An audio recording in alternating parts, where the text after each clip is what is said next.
Hey everybody, we're back with another episode of Hunt Hard, Talk Free, and I've got TV host Mark Skage of Stardom Young with us today, and we're going to talk a little bit about his program. So, thank you very much for joining us today, Mark. Pleased to be here. And tell me a bit about your show. I guess we started roughly 3 years ago. I was given the opportunity to create a show. So I thought, what did I want to do? What was closest to my heart? I knew I wanted to do something a little different than what I'd seen. Probably like a lot of folks, I watched hunting shows since I was just a wee lad. I can remember on Saturday mornings we'd go to the Blockbuster Video and rent a new hunting, usually by Jim Shockey. Right? Yeah. Got to see his newest, and so that was always exciting. But yeah, so I knew I wanted to do something just a little bit different, and one of the things that was near and dear to my heart was having my youngster, my little guy, Micah James, in the woods. So that changed my life, and that's what I want to base my show around, is getting young people in the outdoors. I see in our world a real need for youngsters in the outdoors. I see positive things. So that was the inception of the show, is getting kids out and teaching them what we can about, taking care of themselves in the wilderness, taking care of the wilderness itself. Just how to, respect what we're doing out there and why we do that. Firearm safety is super important. All those things that I think some of us, I wouldn't say all of us, but some of us learn at an early age and maybe take for granted a little bit, right? So I think we need to pass that stuff on and, help bring up this next generation. And, not only that, but I'm hoping to inspire other people to get their young people out there, right? And get people excited again about being out there, and, show them that it's okay to take these youngsters out. And sometimes that's the most fun you're ever going to have, getting a critter or not, but seeing that young person have a good time out there, right? Yeah. I had a customer in yesterday that had to bring everybody in to show us a video of his, I think she's 10-year-old daughter bugling in an elk, that he gave her a cow call and said, "You do it," because he did a bugle and it returned the bugle, and he said, "Okay, it's up to you. Just get chirping on that thing and let's see what happens." And a bull elk came within about 10 yards of them, and they were behind a big pine tree. And then it stepped around the side, and he didn't have his gun up or anything. He just let her call it in. It saw them, and it kind of spooked and ran away. And then he takes his phone back on her, and she's like, "Did you see that?" And just to see that excitement of her being able to talk to this thing and pull it in, and was absolutely amazing. Seeing that right there, what you described, that's the whole go. That's what I want to capture. Yeah. Those moments, that excitement. Yeah. You think even for that young lady, that the fire that is going to ignite in her, right? You try and keep her from going elk hunting now forever. Yeah. Well, he said when I brought her home, she said, "Mom, I don't know if I'll be coming home tonight," because she was just, I got to go back hunting. She just wanted to be out in the bush. And she's like, "What'd you do to our daughter?" No, that's awesome. I love those moments, and you hear about them all the time. Yeah, that's exactly it. That, man. And even so, you like I say, you think of the fire that ignited in that young lady, right? I know exactly. I haven't even met this fella yet. I know exactly what that did for him as a dad. Yeah. Right? I get it. Like, and you're gonna, man, he'll want to do that forever. He'll keep trying to think of things to show her, to do with her now. Like, that's super cool. Well, and the neat thing is because of his phone, he said, "Check this out." So I can go back, and he went back 7 years or something in his videos. He says, "Look, here's the same spot with my son 7 years ago shooting his first bull elk." Now that's special. And so he ended up showing us 3 different videos of 3 of his kids, because he's like, "Check this out," because we're all there now. Well, look at, and it was all about get the kids out there. And she called in an elk. He shot an elk. Here's my other daughter. She fell asleep in the crotch of this tree, and I'm filming her. And like, it just, the memories it brought back that those kids will now always have too, right? Yeah. It's as good as it gets. Shucks, that gets me right in the feels there, not gonna lie. Because that's, man, and that just reaffirms that I know there's people out there that when they see what we're doing or hear what we're doing, like those people get it, right? Because it's Yeah. super, super cool. So tell me a bit about, how did you get into a TV show? Like, did you have any background in it, or was it just through people you know? How did this come about? Well, shucks, I guess, well, I'd never really been, on TV. I've had a few things happen in my life that maybe pushed me a bit in that direction. One of them, me and a couple buddies were actually wanted because, I mean, shucks, how many outdoors guys don't ever dream about having their own show, right? We all, that's the thing. So we were going to start our own, and we kind of started filming, and then you get to the spot where people want money. Yeah. Right? And you go, well, man, how's that go, right? And you start looking at the cost, and then you realize the vast, holy moly, and try and talk to guys. And so that was pretty daunting. So we kind of stalled a bit there, but, and then would have been a couple years after that. And I had, I should back up a second and say that I'm really, really fortunate to have the people that I have in my corner. I've learned over the years here, I got a lot of folks that they seem to really believe in me, and I'm pretty lucky that way. Hopefully I do them proud through all this stuff. So one of the things that I got many phone calls, I guess, was, you remember when Man Tracker, they were looking for his replacement? Yep. Right? Yep. So I was inundated with friends messaging and calling saying, look, you have to do this. Like, you're the guy. And I went, wow, really? Like, I wasn't on TV. I wasn't, shucks, I don't know. But if you're looking for, a cowboy that can track and do, shucks, I reckon I'm the guy, right? Yep. So we did that, and I was one of their finalists, right? So that felt pretty cool, you know, especially when they look at everybody from one side of Canada to the other and be in that little group of folks that they thought was, potential. So then, so there was that. And then I got a phone call from a good friend of mine, actually in Fort St. John here, Ralph McAllister. He said, you know what, Mark, I just seen on Wild TV, there's a show and they're looking for a host. You got to do that. I went, wow, shucks, I don't know. Wasn't sure which show and the whole thing, so I did a little research. And so then when I called, I just told them that, I heard they were looking for a host. And I got a voicemail, right? That was because from years earlier when we were trying, I had some contacts at Wild TV.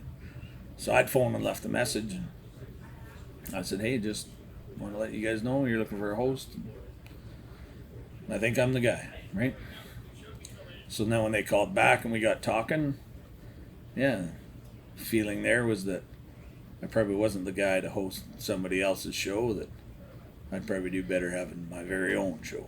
Gotcha. So they said, well, come up with an idea and let's make this happen. So that's what I did. My little guy, like I said, was the inspiration. And how old was he when you got started? Well, he would have been right around 5, I guess. Him and I shot our first moose together.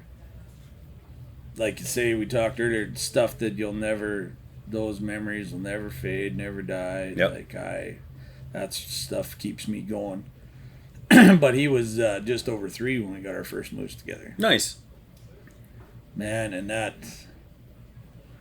those reactions, that whole experience, and I've wanted to do that all the time since. And we've had so many good times together, not even just in the woods, but that's where him and I are most comfortable, I think. He was 3.5, I guess, when we knew he was having trouble talking, but they actually put him on the spectrum for autism. Yep. He's perfect. But he has trouble with his words, right? But we'll see. That may come. Yeah. We'll work with it, whatever it does. But I guess the most important thing is I see when he's, I guess, in a kind of a crowded setting, right? Like let's say we're in town or in the city, he's not the same little man as when we're out. The two of you in the bush. Yeah, when Yeah. he's in the bush, he's so comfortable. He's at home. It just the expression, like, you can just let go of the reins, right? And that's where that little guy belongs, and that's where he feels most comfortable. I watch it on him. Yep. And I know I've heard through this experience with him and working with different folks, as far as support for him. Yep. I've been pretty fortunate to meet other people, other families. A lot of folks that deal with similar stuff, and that's the discussion. Is there's a lot of focus right now. They think that outdoor activities and outdoor time is beneficial to, other children with autism, right? So I feel also that with our platform, right, if we can reach out to some of those people, right, some of those folks that maybe hadn't considered that, or because it's not all just about hunting out there, right? Yeah. We do a lot, just Yeah. even just being in nature and learning about different things, right? How to be out there, how to connect, and so you don't have to worry about yourself, and different animals, and just be more comfortable. I truly feel in my heart, and that's the goal, is if we can help other people feel that same level of comfort. Yep. And maybe when the world's going a little nuts, like, who doesn't, whether you have a diagnosis or not, or you're just in general, I think we all feel that when we're out there, that little disconnect, right, where you can just be you, and you can feel a little freer, and Yep. the world slows down a bit. So I think that's pretty positive. Before I got into, or back into, the family business, I was a high school teacher for 10 years. Right. And I did when I was doing my degree, my minor was in environmental outdoor education. So I focused on youth in the outdoors. And one of the people that I ended up doing a master's program with, she did her thesis on basically nature deficit disorder on youth. Right. And it was very interesting to see the results, to see the studies that she was doing along with the ones that she had compiled on that. And they don't actually classify it as a disorder, but it's well on its way that it is. Children are so disconnected from the environment and I don't mean environmental way, but I mean getting their feet dirty in the outdoors, that they're seeing huge issues with not being able to pay attention, not being able to calm down and relax, because they're so plugged in and connected all the time that you need to disconnect, go get your feet wet, get your feet muddy, and disconnect from all technology and spend time outside, and seeing the importance of youth in the outdoors for their development, for their happiness. There's so many things leveled on to being outside. Yeah. And I mean, there's what you can also say sunlight and all these other things that bring happiness and everything. It's all interconnected. And I fully agree that we need to be able to take that time to unplug, put everything else aside, and just go disappear into the bush. Absolutely. With kids especially. Yeah, I mean, shucks, and it's not always easy, right? And so you think, if as a parent, even with my little guy, right? I'll say, Micah, do you want to go for a quad ride? No. Because I'm not saying he's never played video games. Shucks, he does. He loves Mario, all that stuff, right? So he'll be playing video games, right? Hey, do you want to go quadding? Nah, no. Well, baloney. Get your fuzzy butt in the truck. We're going quadding, right? Yep. And it's hilarious because, or swimming or any of that stuff. And then you get there and there's no technology, like you said. Well, try and get them to go home. Yeah. Yeah. Right? But you gotta sun setting. Yeah, we gotta go home. No, we're going. No. Like it's So that's, I think, important too, is not just play off of, well, he didn't want to go, so we never. Nah, to heck with it. You drag him out there if you gotta, but I guarantee you, once you're out there, things will take care of themselves, right? Like, well, and I can't speak for everyone else during this pandemic, but from what I've seen being in the store and our own life too, like, we did not travel anywhere this year. I actually picked up an inexpensive camper. And every other weekend, I'm taking my family camping. And we got a bunch of friends that did the same, that bought campers, bought trailers and stuff. Just, you don't have to break the bank. Right. But what we would have spent on our family of 4 going on a vacation, I bought a camper, a cheap one. And we were out at Azueta Lake in the Pine Pass here 2 weekends ago. And my 2.5-year-old daughter would spend 45 minutes to an hour on the lake shore, picking up rocks, throwing them, walking up trails, digging in the mud, and didn't want to go back to the camper. Like that for her, she's loving it.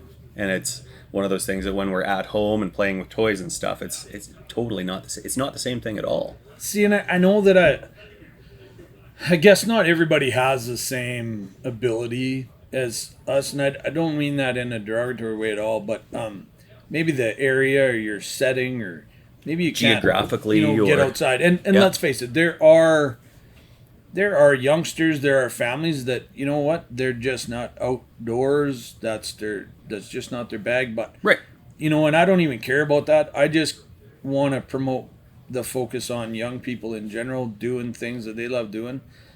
I don't care what it is. If you find a youngster that's passionate about something, I don't care if they're, want to cook, right? Or play the piano or ride a bike or hunt or any of that stuff, right?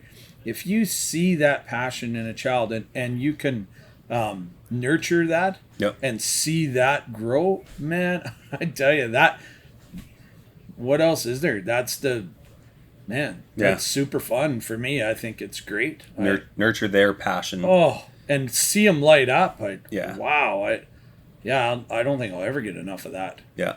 And I think the exposure to a variety of things is also really important. Instead of just trying to push them for what you like or what you did or whatever, expose them to lots and lots of different activities to see, because they might have other interests and talents that... You know what? And you think, okay, so we're old guys or whatever, and here's this youngster and they're into something that, well, shucks, I never used to be into. I could have seen that 60 times, never really got it. But then you see that light come on and you're like, man, that's pretty neat, right? Yeah. So, it's not saying that kids can't expose us to stuff too, right? Yeah. Pretty neat. Yeah. Just follow the passion. So how many seasons of your show do you have now? Behind you, because I know you're filming right now. Right. So we our first season, obviously, we aired on Wild TV. That was under the Canada Hunts West umbrella. Yep.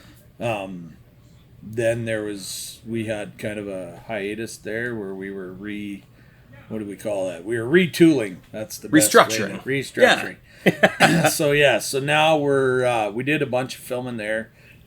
So that stuff will be included too. But now we're working right now on our third season.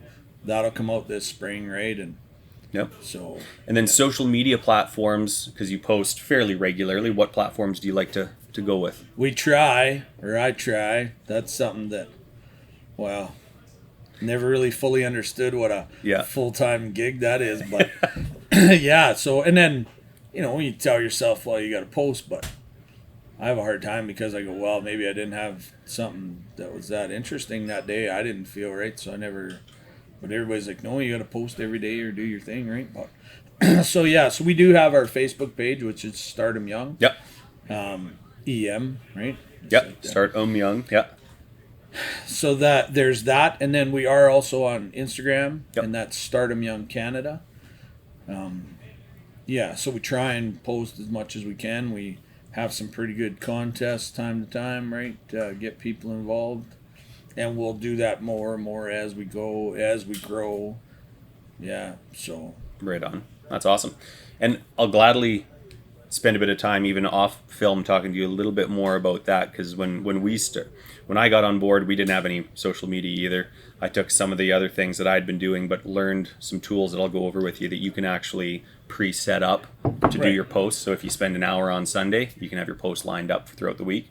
We can get into that later if you're interested. Oh, absolutely. There's just lots to help of save time. Tricks that because I'm not a technical guy. I always drive myself nuts because I'll make a post on our Facebook page and then I have to sit there and write it all out so I can go back to Instagram and do the same post there. But everybody said, no, you can do the Instagram and it'll just transfer. Well, it really don't on mine because it wants to put it on my personal Facebook page. And I hear you. Aggravated, but yeah. So what you're dealing with technology in the bush, so there's nowhere to plug anything in. You're dealing with children who are unpredictable. Like, as a whole, children are not a predictable creature. Absolutely. What sort of challenges have you encountered that you wouldn't have expected? One of the biggest challenges, honest to goodness, and I see this not even just in our industry, Yep. but as a general rule, is kids' clothing. Yep. The quality. It's kind of hurtful, to be honest, because you think, okay, and I see some people, and I've had some discussions, and sometimes people get upset, but you know, I'll meet somebody, say, in the woods, and I look down and I see he's got a $300 pair of boots on. Mm-hmm. And I know why, right? I don't have to ask them, because they're comfortable and they're warm, right? They're durable, they're, waterproof, all that good stuff, right? That makes a boot a boot. Yep. And then you look over at that youngster standing beside him, and he's wearing a $30 pair of boots from Walmart. Yeah. And I go, well, how come?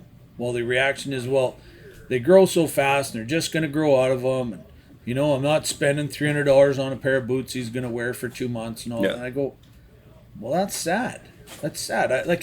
I get that everybody doesn't have a whole ton of money, and I'm not saying that I do either. I'm just saying that if there's a reason for an adult to have that equipment, whether it's a coat or pants or boots or gloves, I believe in my heart that whatever you're wearing, that young person should be wearing exactly what you are, if not better. There should be an equivalent type product in a smaller size. Yes, and it's aggravating, because even outside of our industry, like you look at kids' boots, winter boots, for instance, right? Yeah. Man, you got to look pretty hard. I'm not saying there's not the odd one out there, but then they are pretty astronomically expensive. Yeah. But still, even side by side, they're not the same. It's not as good. It's disappointing. So that's something that I intend to push the odd company pretty hard on, because it is important. And even if you think, well, my youngster's going to grow out of that quick, okay. But that also gives you the opportunity now to either sell that, rehome that to somebody else that's coming up, or if there's other kids in the house, right, pass that down. They didn't wear it for long, so it can't be too wore out, all that stuff, right? Yep. So sell it or pass on, do all that. But, bottom line is you don't want to hurt these youngsters, right? And especially in the cold. Yeah.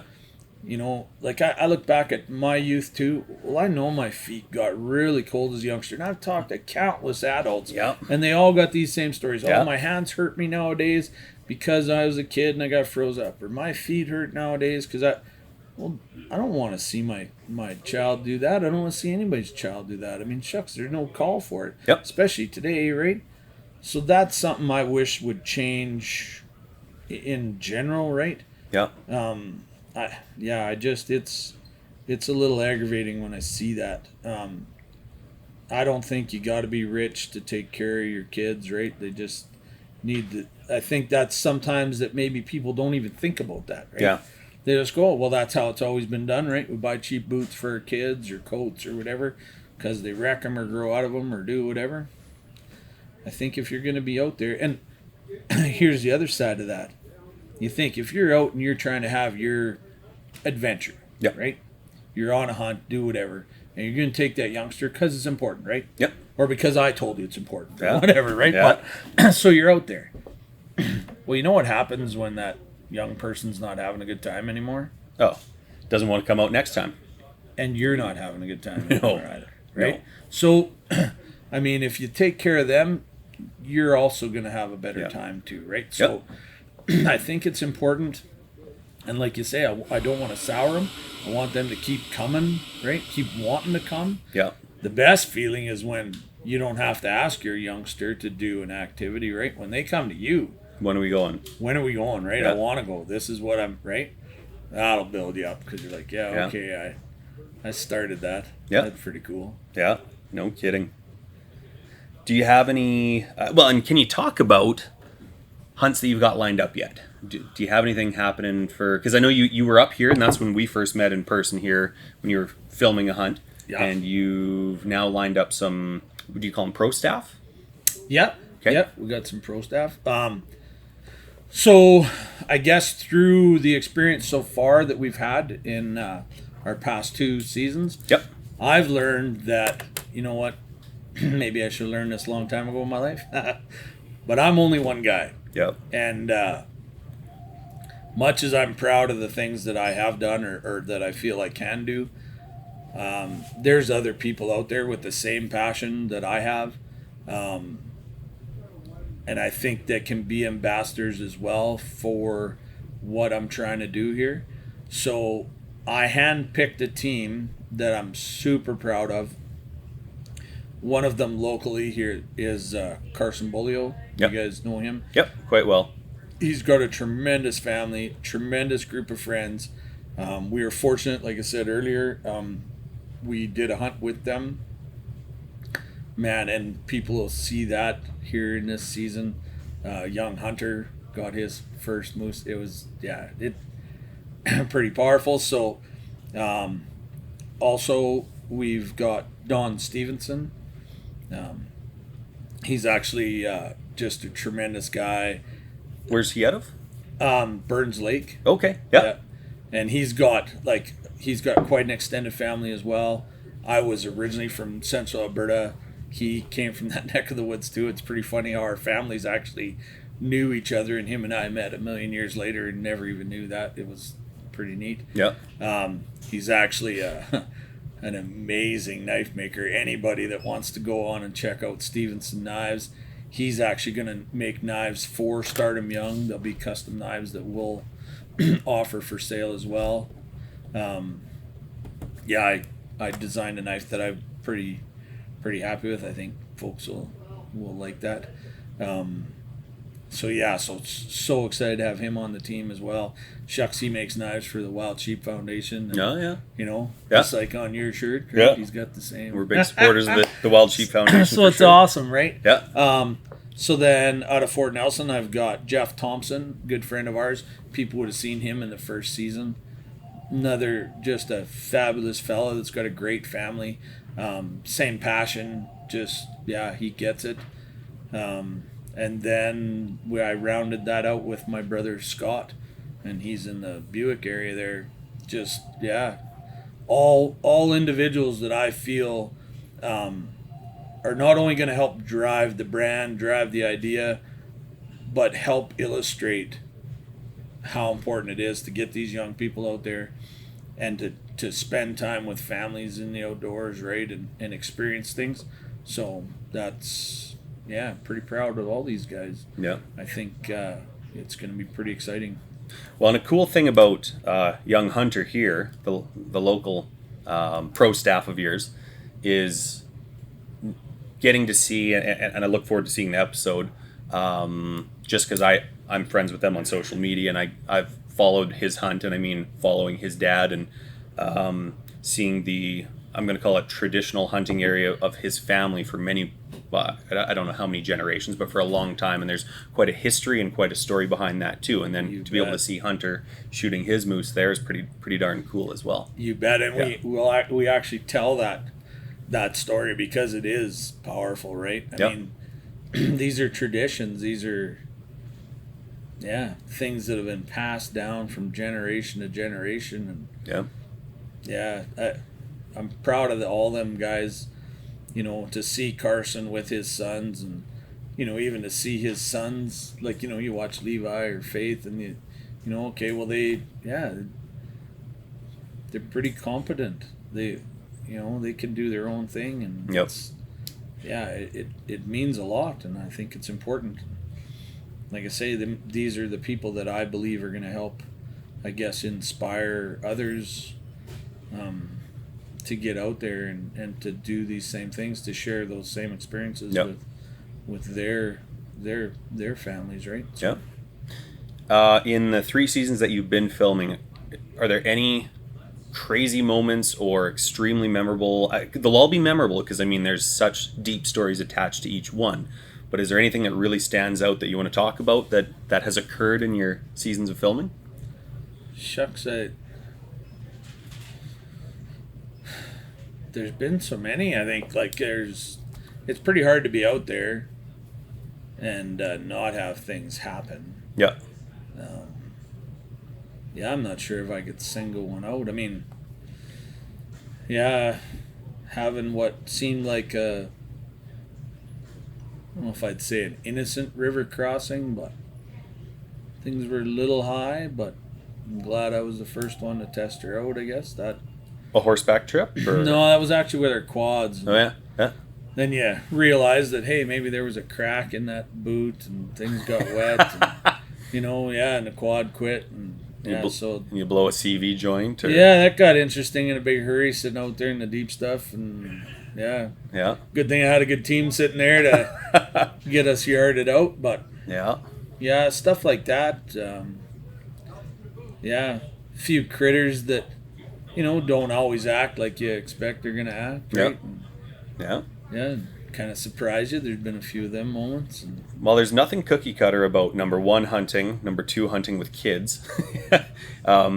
Whatever happened last time, you can't expect that to happen next time. No. Anything, the unexpected. You always got to expect the unexpected. You know what?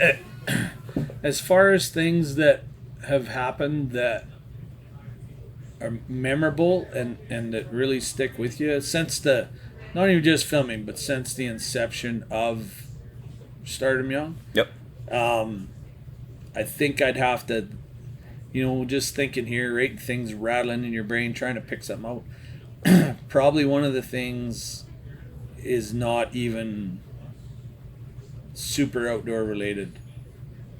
One of the biggest things for me has been the support. Oh, yeah.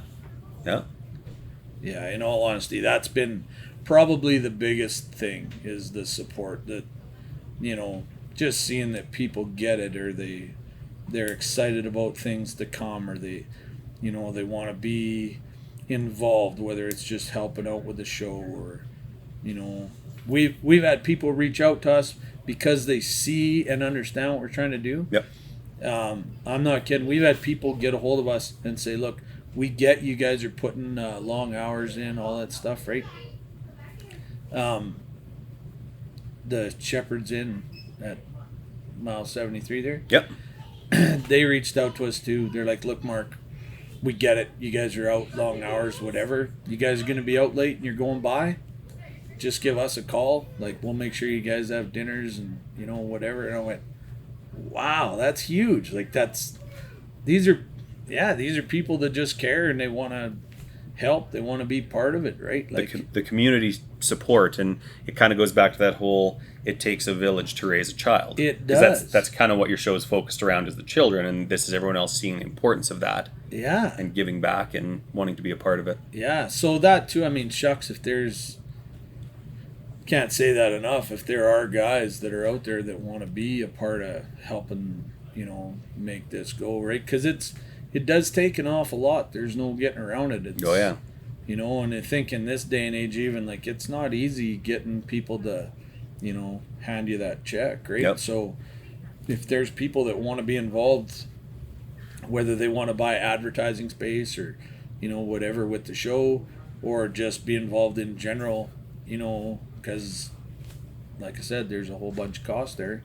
And I'm pretty sure everybody knows that we're not getting rich doing this. This is not why we're doing this. This is a whole... And that's a big misconception I've found, especially in Canada compared to in the States. Like, I've been down at SHOT Show multiple times and seen what I'd call the wildlife celebrity status down there, and then getting to know a lot of the people up here with the TV shows.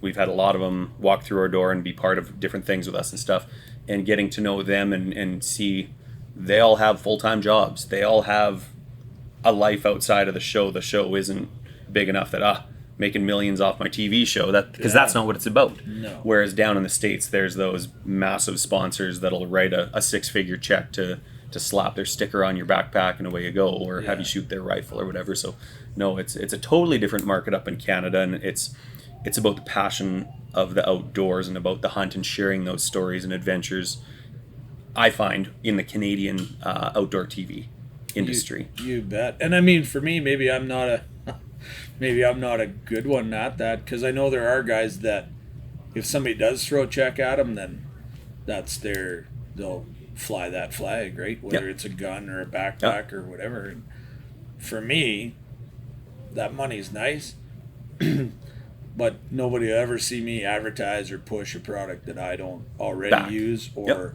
100% believe in, right? Because I think that our equipment is super important. You guys see that in your store all the time, right? It's tough. It's tough, and from a store point, it's kind of tough to figure out which brands we like to push. So we like to test the products. We all run the stuff, but when it comes down to, if you were to look in my hunting closet right now, you wouldn't just see one brand of clothing. You wouldn't just see one brand of rifle, because I like to test them all and see what holds up, see who has the good warranty, see what I believe in, and then I'll push those products, and you'll see the brands shuffle out over time and stuff. I mean, I've been one of those guys over the years that, shucks, I've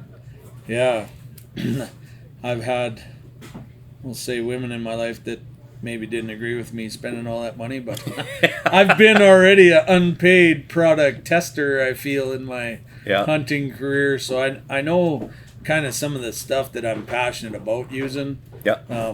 One of the things, I'm not sure we talked about that before, but one of the things is clothing. I have a bit of a relationship now with Rivers West. I stand behind their stuff. I think it's a tremendous product. They've been super stand up. They're trying really hard as far as the young people as well, right? That small line. They make a tremendous product. I can't say enough good things, and they're affordable when you look across the board. So I can't say enough good things about them guys, because it's been a good partnership. Nice. We get lots of support too. From a lot of people. I mean, shucks, you know all the boys in Fort St. John too, right? Oh yeah. So, I mean, Backcountry has been there since day one. Steve has bent over backwards to make sure we've got everything we need. So I mean, we're always growing and things are always happening. But it was really special that he's seen it from day one and was wanted to help. Yeah, they're good guys. We actually, it's kind of interesting within this industry. It's such a small industry for the most part. Every year when we go down to Texas for our buying shows, we go for dinner with them. Every year when we go to any of the buying shows, we take them out, they take us out. Like, there's for what I'd say the BC and Alberta Peace area, a lot of us businesses know each other well, and we'll work together on things, and we'll call each other back and forth. Hey, do you have this in stock? I got a guy that needs one, and it's a great relationship. I mean, shucks, for me being from Fort Nelson, right? So I mean, Cliff at Wapiti. I mean, shucks, I've sat there, drank coffee, and witnessed all this stuff. Whether he's dealing with Corlanes or he's dealing with Backcountry, just it's not about, like you said, it's not about a competition. You guys all have your business units, and that's where but yet I think it's super powerful that you guys are able to still work almost as a team, really, because it's about making sure the customer gets what they need and they're out the door, right? Well, and with the whole world going online and everyone has a phone in their pocket, guys will stand at my counter and price shop with everyone else. So I mean, we need to work together, and there is enough business to go around. Like you say, it's not about a competition. I've got the boys in Grand Prairie and I've got the boys in Fort St. John on speed dial, and I can just quickly call and say, hey, what's going on with this? And we're all quite open and honest, and we do work together. I mean, there's times where we'll bring in, let's say, a C can of product, divvy it up between us because it was cheaper to bring it in bulk. There's always the friendly rivalries. Oh, for sure, right? For example, and I'm going to throw the boys in Fort St. John under the bus. We had a bet going 2 years ago in Texas. We were out for supper with them, talking about calibers and stuff. And I was pretty impressed with the 6.5 PRC. And they both agreed that it was a flash in the pan that would be gone by next year. And we bet a steak dinner on it. Nice. So this February in Texas, they bought us a phenomenal steak dinner. My purchasing manager and I flew down there, and so they said, where do you guys want to go for supper? That 6.5 PRC bet. And so, no, we've got a great relationship. It's pretty awesome. Yeah. No, it's... and I mean, it don't really matter where I go. I think it's... feel like a bit of a moth to a bright light there. I don't think I can be in a town and not walk into whatever Yep. outdoor store is in that community, right? Yeah. These are my people, right? You Yeah. walk in and you just take it all in, and Yeah. you see some new stuff, and probably the best thing is you meet new folks Yeah. all over, like-minded, and Yeah. it's exciting, I think. I mean, it was our first episode, first season. That was that was super important to me because it wasn't about the hunt, really. It wasn't. We ended up getting stuck, right? And we met two individuals, Yeah. two fellas from Tumbler Ridge, even. Alan and Orville Zigman. I'm not sure if you've heard the name. The name rings a bell. I can't put a face to it, but Two old boys, brothers. Man, you want to know salt of the earth? We fell in love with them guys immediately. Just tremendous guys. But that was the thing. A lot of guys, they were parked at camp. We unloaded our stuff. We could have just took off down the trail. And, I think that's a problem in the world now. Is a lot of guys do that, just charge off, and because you're always trying to get ahead of the other guy. Yeah. Or, yeah. I want to be the first down the trail. Yeah, Yeah. like whatever I gotta do to screw him up because I'm gonna shoot a moose, not Yeah. him or an elk or whatever it is. No, I find for me, right, and I'm not trying to say that I'm the best ever, but I really do try to meet everybody that I can, even before the show. It's always important to me. I like people. So met these fellas, chatted. They knew what was going on. Made sure we weren't, buggering them up in any way. Yeah. Were your camps close to each other, kind of? Not really, but they were at the trailhead, right? Yeah. So I didn't know exactly what their plan was because, you look at, especially up here, a lot of our areas that we hunt, they might be vast areas, but Access, yeah. Right? So you're kind of bottlenecked. So Yeah. you're going to see each other. You're going to, Yeah. and you want to be safe, right? So where are you guys? We don't want to be, shooting towards the hole. So talk to them guys. They were so supportive, and they fell in love with my little guy, right? It was pretty awesome. Yeah. So we weren't, shucks, we couldn't have been 25 minutes from the truck. We got stuck pretty hard and needed a hand, and I went, you know what? What are we doing? Like, we're killing ourselves. 25 minutes I can run out. I could probably be there quicker by myself, charge out on a quad. There's two guys Yeah. with two quads, extra horsepower. What are we doing, right? Yeah. So I charged out, met those guys, said what was going on. Well, they almost beat me back there. I mean, and they had blocks and tackles and ropes, and they were ready. Like, it was crazy. My crew was, it was awesome. They charged out there, and we were out in like 5 minutes. It's crazy, So I guess that's the thing is when you're out there and just meeting folks and talking, and maybe something you guys saw can help somebody else. And, I remind people that a bunch of years ago, I wasn't very old, but I was hunting a small area, big enough for a couple of crews, but we were looking for a moose. So these other guys had come into the area, and so then it seemed like for 3 days, you do everything you can to make sure you're up early, so you get there first, or you're going to watch that hill, or you're going to make your presence known so they don't come into my side of the stuff, right?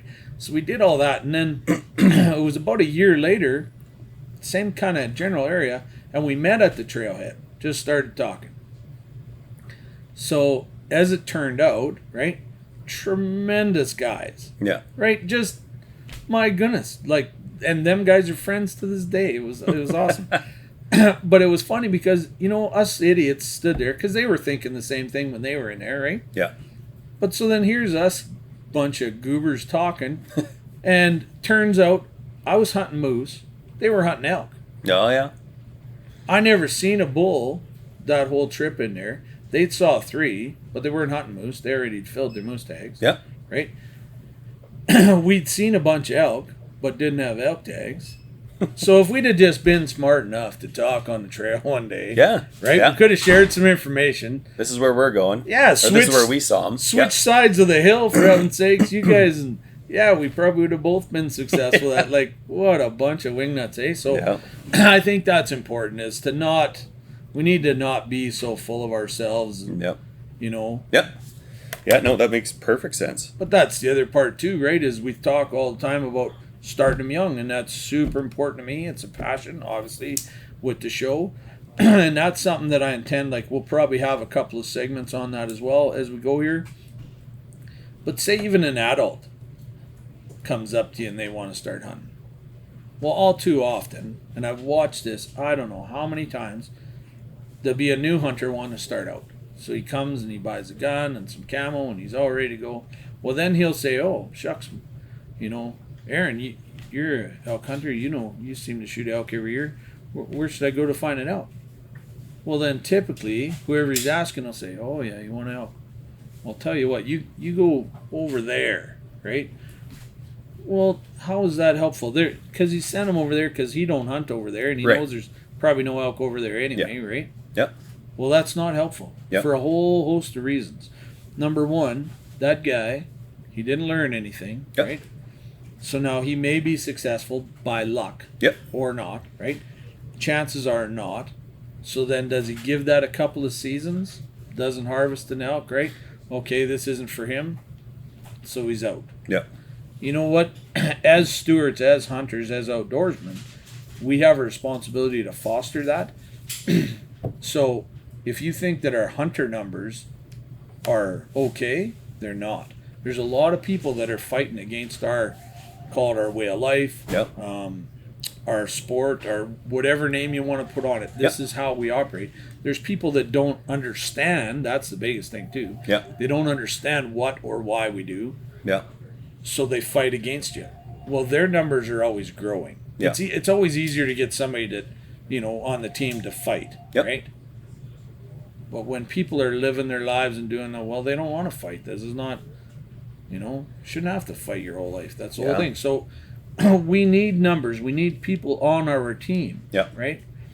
So, and with that, if I can take that person, that fella, that woman, and show them how to be respectful of the outdoors, right?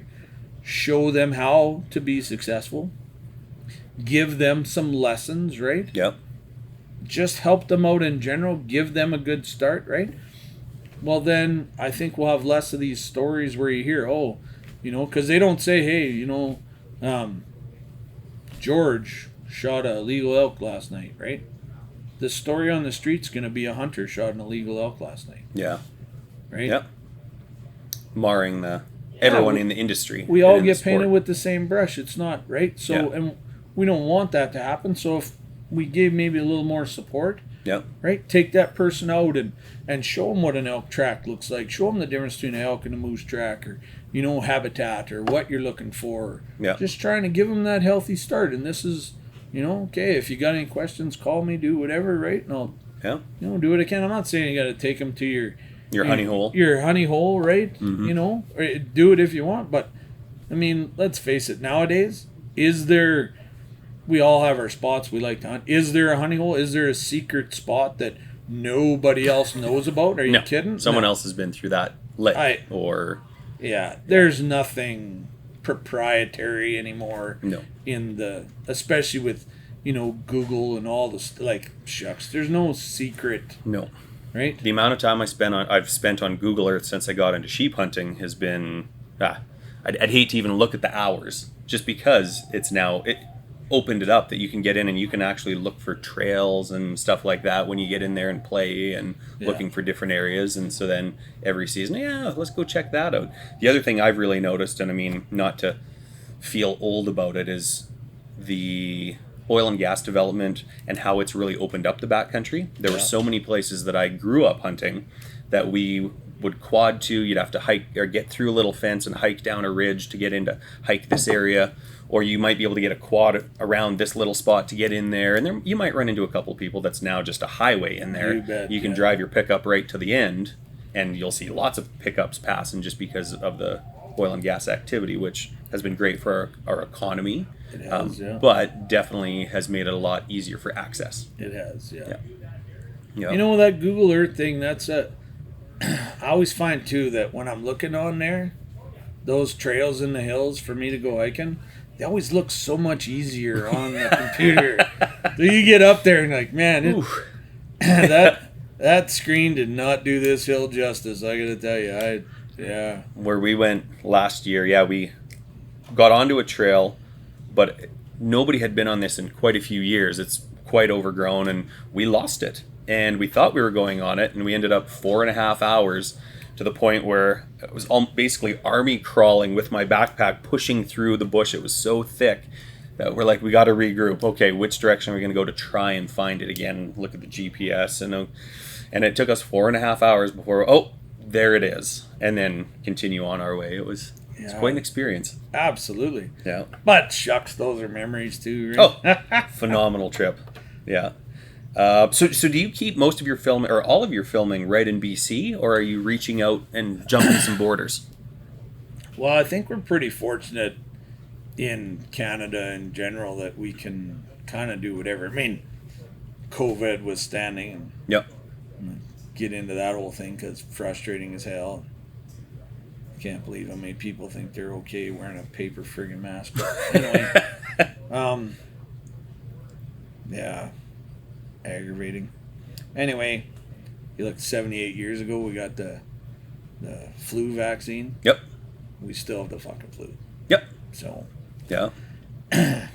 yay, paper mask. I guess that'll help you. Yeah. So, yeah, we do some border crossing for sure. I have family in Alberta, so it's nice we get to go down there, do some filming. Lots of whitetail and stuff, right? Elk and you name it, but it's nice. Even that, I'd just be down there filming somebody else, right? That's okay for me too. I guess that was part of the reason that Micah James inspired me, is because it's more fun helping somebody else. I mean, can't be the only one out there. I feel like I've been there, done it. There's not, I don't know, not much I haven't experienced in the woods or harvested, right? Yep. So Yeah. to get somebody else a moose or somebody else's sheep, or maybe not sheep, because let's face it, I'm probably not in a position to be giving away sheep stuff, but elk or moose and deer, and shucks, I'll take all those guys, but yeah. Well, and we're really fortunate to live, we call this the Serengeti of the North. Yeah. We've got lots of game. We've got all the big nine, you could say, around here. Numbers are tough, though. Yep. I'm pretty there's things we could do. We need to get away from managing our wildlife based on public opinion and some politician sitting somewhere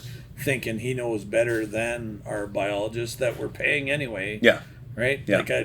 All that stuff and political gain and decisions and look what happened to our Grizzly.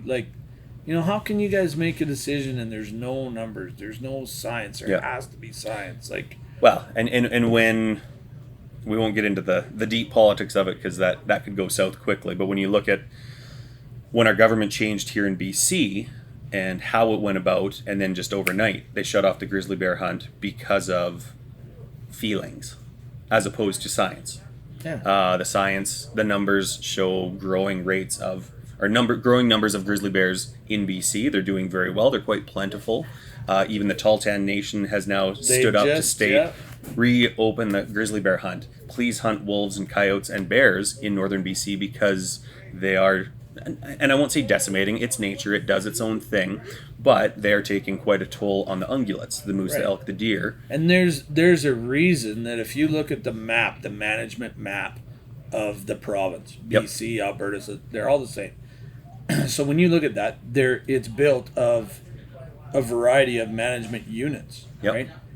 Every one of those management units, it in theory is supposed to be dealt with singularly. Yep. Each one of those has a different habitat, right? And can foster different animals, different numbers of animals. So our biologists, that's part of their job, right? Is to do studies and say, look, this is where we're at. Yeah. What's disappointing though is when we talk to our biologists and we say, look, how many elk are in that management unit, or how many moose or bears?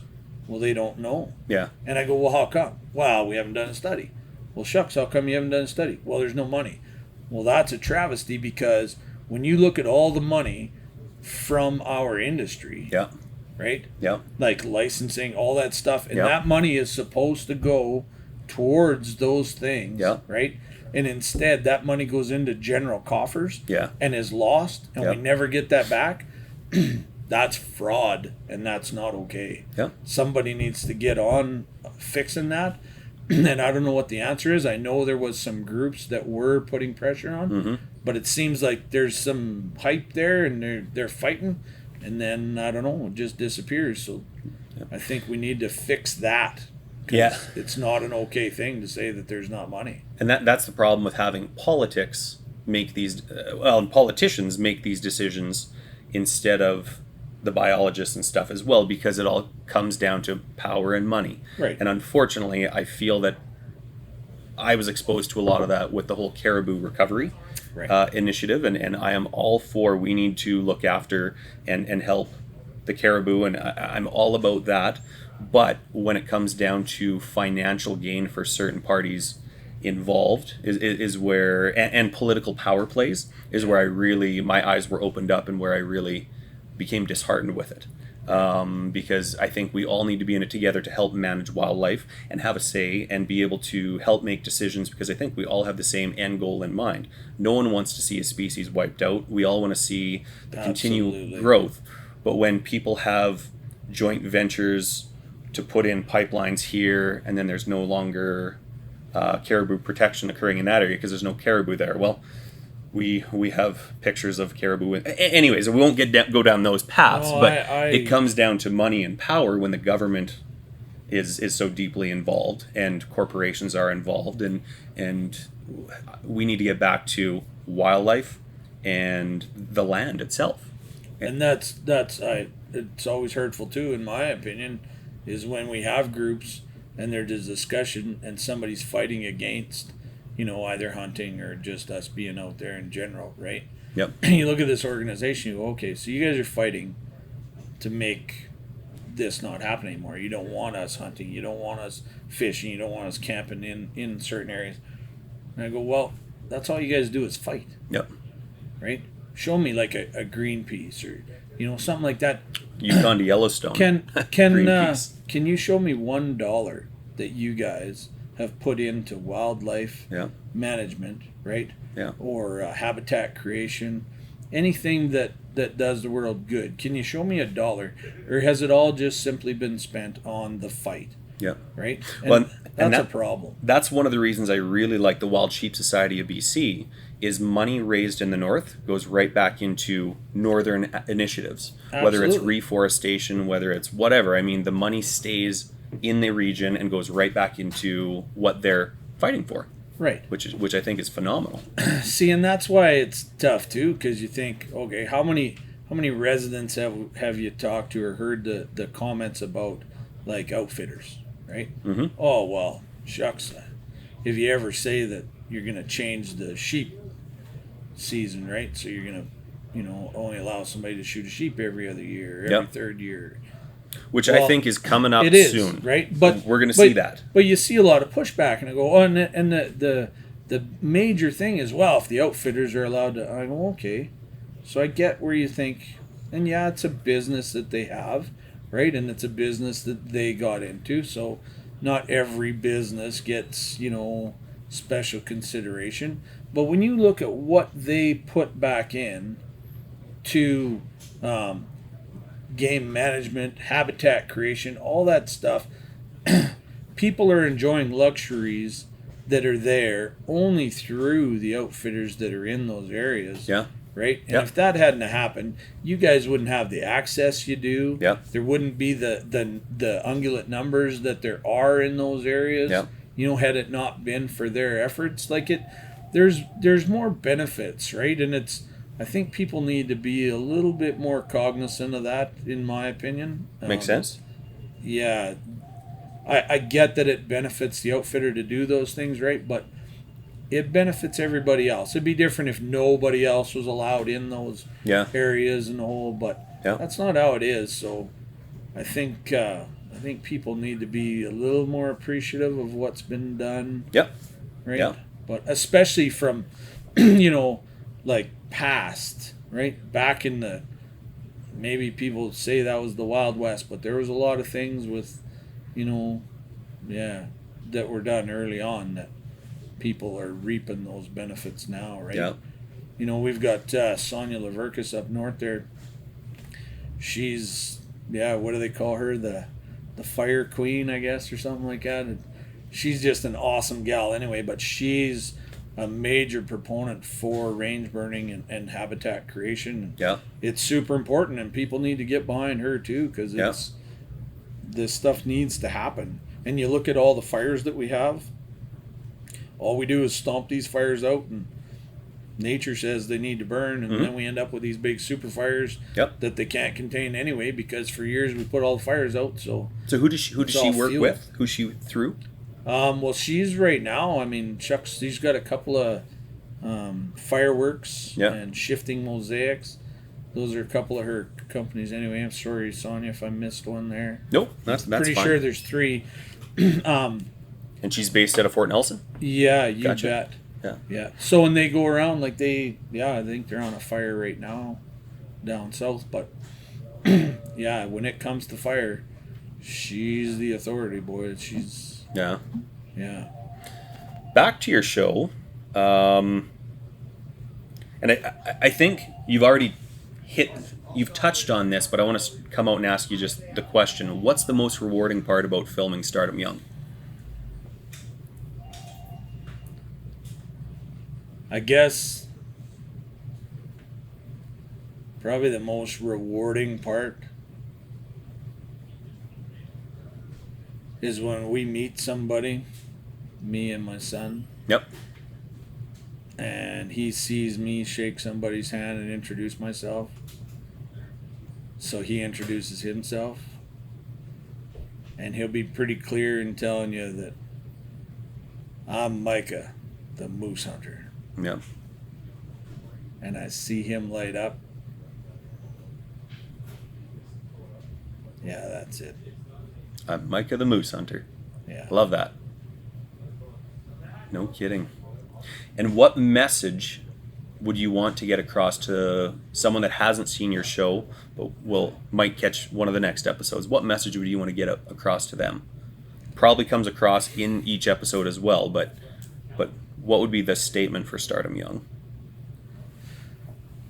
I guess just, don't hesitate in going outdoors and getting youngsters involved, and whether they're your young people or friends or family, it's important to get them out there and open them up to new things and be supportive when they're passionate about something, and be there to guide them and teach them the right way. And I mean, shucks, it sounds like little stuff, but it's ridiculous that we need those lessons, or that people need to be shown. But something as simple as, if we have garbage at the end of the day, you put that in a bag or put that in your pocket and you pack that out, right? Like, no need to leave pop cans and chip wrappers and chocolate papers, all that stuff.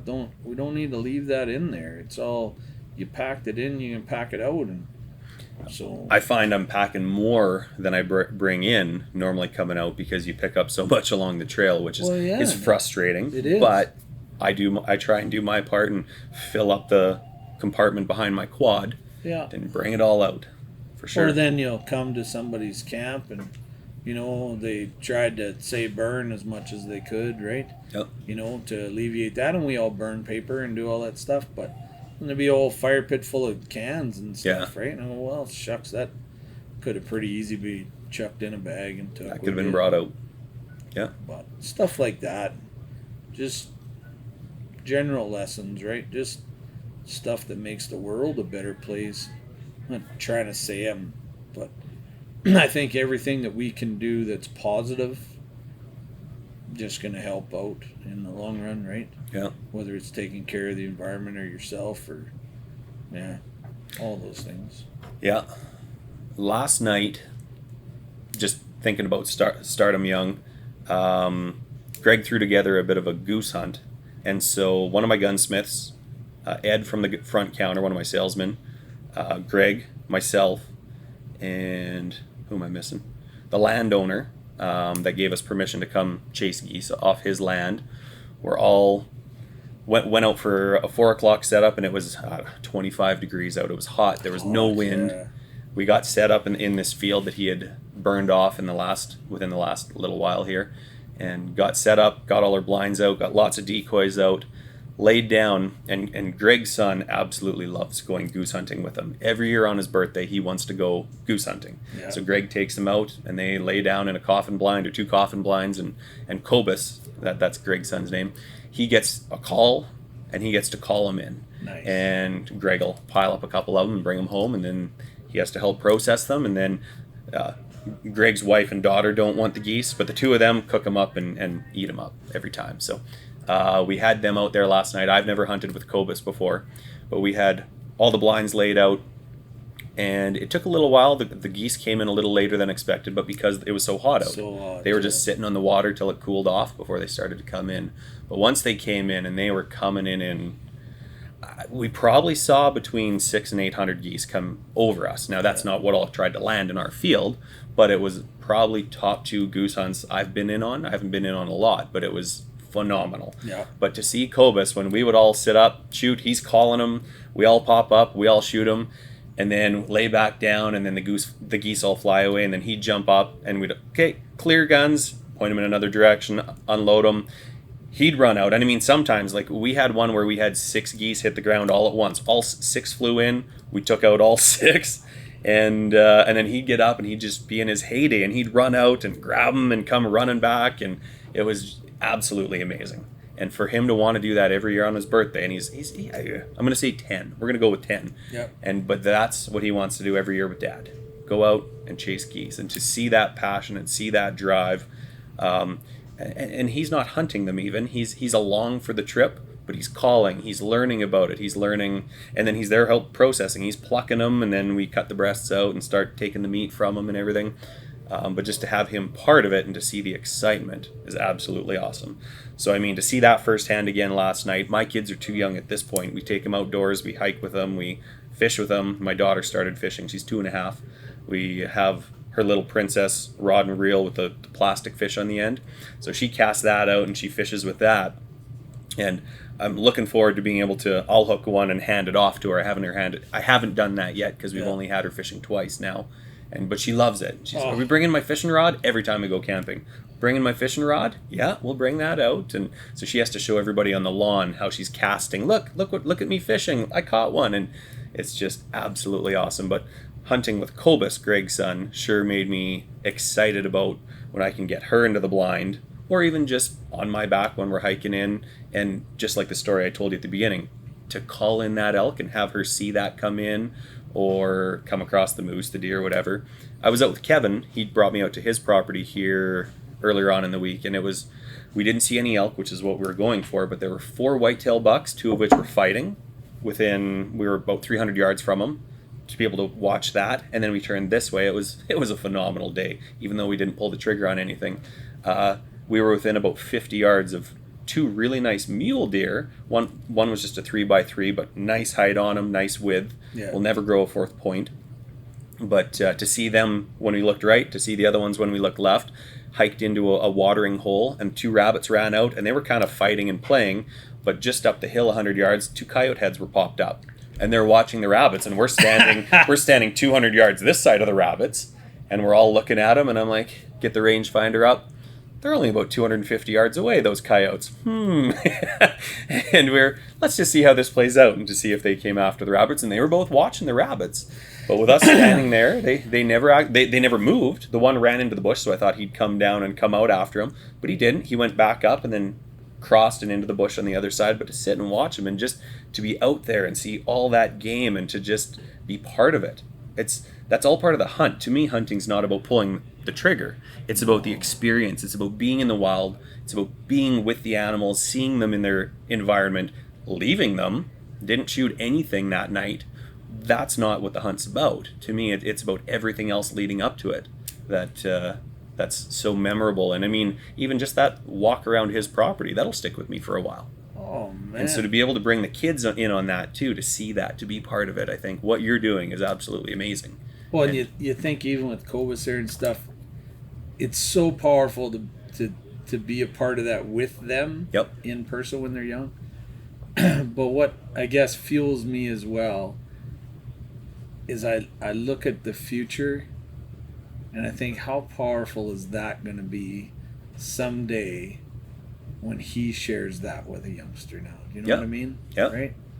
Like, well, and that still sticks with me. And I don't know if you ever got to meet him, but my grandpa Jack, who Corlane's 1962, him and my grandmother. My grandpa passed away a few years ago. My grandmother's still alive, and she's taken a pretty big role in my kid's life, great grandma, which is pretty cool. And my parents take my kids every Wednesday. They live out in the country, so they're getting that country vibe or take my daughter. My son's too young, he's 6 months old. But I still remember specifically and vividly my grandparents taking my sister and I. My grandpa loved to fish. He was a hunter. He hunted just about everything, but his passion was fishing. right. And he'd pick up my sister and I, and we'd go off to, and I can remember some specific lakes that we'd go to, and being out in his little tin boat catching fish. And for him, he always used, and take this as a tip and test it out yourself, Co-op brand canned corn as bait. It had to be Co-op brand. On proper legal fishing spots, that's Exactly. Yeah, not everywhere, where it's acceptable. And I mean, I have heard stories of, well, corn doesn't break down in the water, and so you shouldn't be using corn. We could get into that, but there's little things like that I remember from my grandfather taking me out. Well, I use corn in my chili, and I can attest that it does not break down. Yeah. And then there were trips where Tracer, I call it. they make a comeback. They make an appearance. But those vivid memories 35 years later. Co-op corn, eh? Yeah. Of hunting and fishing with him. I mean, we caught fish out in the Pine Pass. He had a cabin that's still in the family out in the Pine Pass near Heart Lake. And we'd go and catch fish, and we were back at the cabin with the fish sitting ready to process, and we're inside washing up and stuff. And when I say a cabin, I mean a rustic trapper's cabin. Not insulated, A-frame, plywood, tin. Yeah. You throw your foamy on the floor. We built some little 2x4 beds that you throw your foamy on, kind of thing. But catching fish out there and having a black bear pop his head into the cabin while we're in there because we had these fish there. And but just stories that stick with me 35 years later. Yeah, shucks. That's what it's all about. I think I could sit here and tell you stories all day about, things that me and my dad did too. Just tremendous. Not gonna lie, I'm still wondering now. Do you think we'll get a sponsorship out of the Co-op canned corn? Should help Good out that question. industry a little, right? Co-op. We'll be talking here shortly. Yeah, there you go. Yeah, we'll expect big things. Yeah. Well, excellent. Well, I can't thank you enough for coming in today, taking the time to come in and sit with us. Is there anything else that you want to throw out there for our audience? And the last question I'm going to throw out there is when and where can we expect to watch some new episodes of Stardom Young? Well, as far as what I can throw out there is just, don't hesitate to get your young people, your families, just enjoy the outdoors. I don't think there's anywhere on the planet that the outdoors aren't special, in my opinion, but here in the north, it's like we have such a vast backyard. We're so lucky. So yeah, just get out there. Don't hesitate. Get involved. Make sure your kids are having a good time. Don't cheap out on gear either, in my opinion. The happier they are, the better time you're gonna have. So make sure they're suited up and they got the especially best in colder weather. Absolutely. I recall many times myself of the cold fingers, the cold toes, and the gears there. Well, I think that any time that we as adults say, you know what, I need a better pair of boots. I'm going hiking. Yep. Well, who's going with me? Well, what do their boots look like? Yeah. Or, it's cold outside. I need a better coat or better boots. Well, who's going with me? Yep. Right? What do they got for coat and boots? All that stuff. And I think it's important because it's going to be better for them. It's going to be better for you. And yeah, shucks, you don't want to sour these young people, and the better time they have early on, then they're going to want to keep going, and you're going to want them to keep going. Anybody that's spent time at all, in the wilderness with a child, you guys will have stories too, experiences, things that you think about someday. You're just sitting at work or whatever, and that memory will pop in your head, and you'll start grinning. And Yep. yeah, who doesn't want to do that again? So if we want to keep that happening, you got to take care of them young people. And so I think that's important. Even if it costs you a few bucks, right? Like, just get out there. And this is Ed. He's my sales rep that was tipping over Hi, the geese last night with us that we were talking about earlier. Yeah. Hello. Yeah, I heard you did some shooting. That's good. We did okay. Right on. So business is running as usual, and this is where our empty gun boxes are. So we got to keep things rolling downstairs too. So, but Mark, I can't thank you enough for coming in, and I look forward to seeing the new episodes. I've watched quite a few of your old ones, so let's. We look forward to some upcoming announcements. Right. So follow him on social media. Check him out on Facebook and Instagram. You bet. I'll talk to him a little about his posting on social media. Help him out if I can. And we'll here in short order, we'll be making sure everybody's aware of exactly where we're going to be airing. We're just dotting some I's and crossing some T's there, but not gonna lie, pretty exciting stuff coming up. Excellent. Look forward to, and like I said again, if there's anybody out there that wants to be a part of what we're doing, the message we're trying to drive, the thing we're trying to build here, and the help we're trying to do, reach out, and we'd love to hear from you. And is social media the best way for them to get a hold of you, or do you want to throw an email out, or how do you want people to reach out to you? Yeah, probably social media is about the easiest. Yep. Anybody can private message me on our Facebook page or Instagram, whatever you feel comfortable with. Yep. Just give me a shout and we'll figure something out. Excellent. Yeah. Well, thanks for coming in for Hunt Hard Talk Free. You as the listeners, if there's anyone that you think would be a great guest that we need to have on, reach out to me on social media and let's make it happen. Thank you very much. Well, thanks for having me, Aaron. No problem. It was a pleasure. Yeah.